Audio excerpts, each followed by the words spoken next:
2006 blast acquittals over seal for RDX. Minor details. YSC agreed to hear Maharashtra's plea. Maharashtra plea against HCS 2006 Mumbai train blasts case acquittals. The Supreme Court SC on Tuesday agreed to hear on Thursday the Maharashtra government's appeal challenging the Bombay High Court HC judgment acquitting all 12 accused. On July 11, 2006, 7 blasts within a span of 11 minutes in the first-class compartments of Western Railway WR local trains left 189 dead and several injured. The Mumbai court in September 2015 convicted 12 of the 13 arrested in the case. Mumbai train blasts case recap: 189 deaths in 11 minutes in 2006 to acquittal of 12 in 2025. Kamal Ansari now dead. Mohammed Faisal Ator Rahman Sheikh, Etesham Kutabuddin Siddiqui, Naveed Hussain Khan and Asif Khan were sentenced to death, while Tanveer Ahmed Mohammed Ibrahim Ansari, Mohammed Majid Mohammed Shafi, Sheikh Mohammed Ali Alam Sheikh, Mohammed Sajid Margub Ansari, Muzammil Ator Rahman Sheikh, Suhail Mahmood Sheikh and Zamir Ahmed Rehman Sheikh were sentenced to life imprisonment. The HC on Monday acquitted all 12 accused, saying the prosecution utterly failed to prove the case and it was hard to believe they committed the crime. Nanan The Maharashtra government has appealed against the HC judgment on grounds that the recovery of RDX from an accused was disbelieved on a hypertechnical ground that the seized explosives were not sealed with a lac seal. Earlier in the day, Solicitor General Tushar Mehta, on behalf of the state government, mentioned the plea before an apex court bench headed by Chief Justice B.R. Gave and sought an urgent hearing.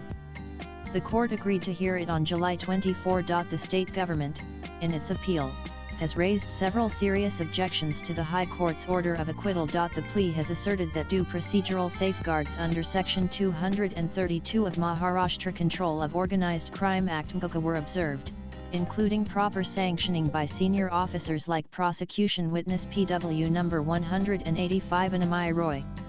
It said the High Court overlooked the validity of these approvals despite no substantial contradiction in the prosecution's evidence. Watch Mumbai on Bombay High Court acquitting all 12 people in relation to 2006 Mumbai train bombings. Maharashtra CM Devendra Fadnavis says, "The verdict of the Bombay High Court is very shocking and we will challenge it in the Supreme Court." pic.twitter.com N9 Ak Jamval 9Y Ani July 21, 2025 Nanan The plea has assailed the High Court's rejection of the recovery of 500 grams of RDX from one of the accused on the ground that it lacked a lac seal. The plea has said that RDX, being highly inflammable, was not sealed for safety reasons and the recovery was duly sanctioned and documented. That the Honorable High Court has disbelieved the recovery of 500 GMS of RDX from accused number 1 on a hypertechnical ground that the RDX which was seized was not sealed with a lac seal. It will be pertinent to note that the same was not sealed with a lac seal because RDX is an inflammable substance. It is pertinent to note that the High Court records that the sanctioning authority for explosive substances has been examined by the prosecution.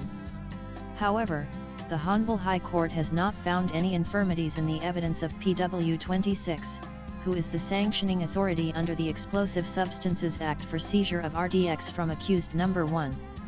Therefore, the High Court has erred in disbelieving the recovery of RDX from accused number 1, the plea has said. Nanan and it has also disputed the High Court's dismissal of the confession of an accused for lacking minute details, such as the date of arrival of the Pakistani co-conspirators in India, the description of the 6 Pakistanis and information like whether they had trained in terrorist camps.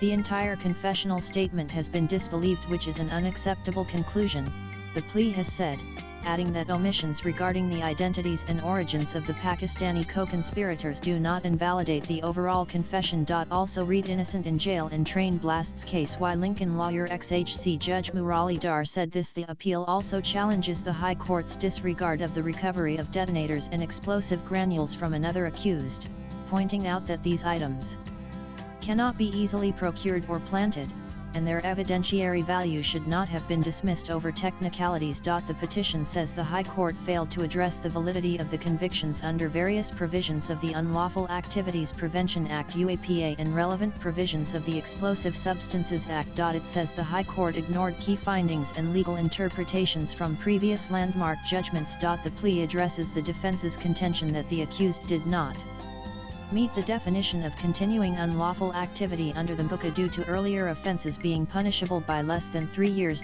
Swipe left for next video. Citing Supreme Court precedents, the plea says the conspiracy and scale of the attack clearly fall under MUCA provisions. With PTI Input's latest blogs.